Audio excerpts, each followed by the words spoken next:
Fight the tide, understanding and using this English phrase.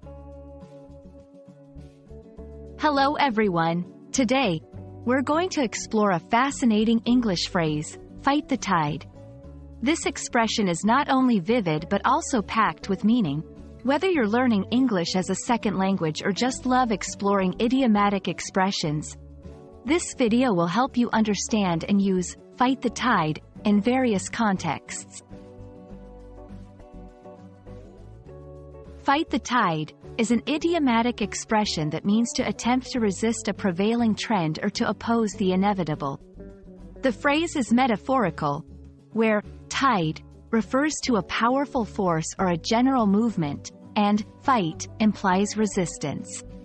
It's commonly used to describe situations where someone is trying to go against popular opinion, societal norms, or a natural process. The phrase, fight the tide, likely originates from the literal action of trying to move against the tide in the ocean or a river.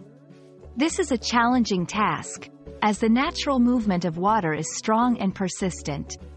This physical struggle became a metaphor for any kind of effort against a powerful force or trend.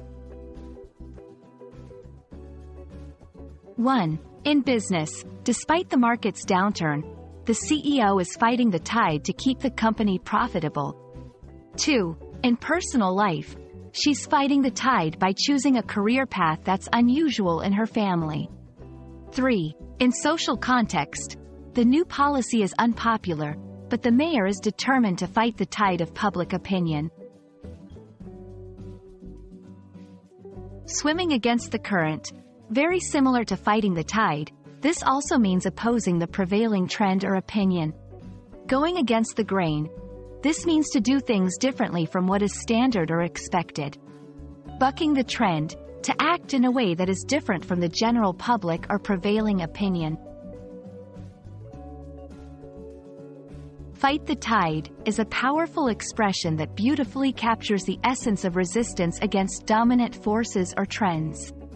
It can be applied in various contexts, from personal decisions to larger social movements. We hope this video has been insightful and adds a vibrant phrase to your English vocabulary. Remember, language is not just about words, it's about the stories and ideas they convey. Happy learning, and see you in the next video.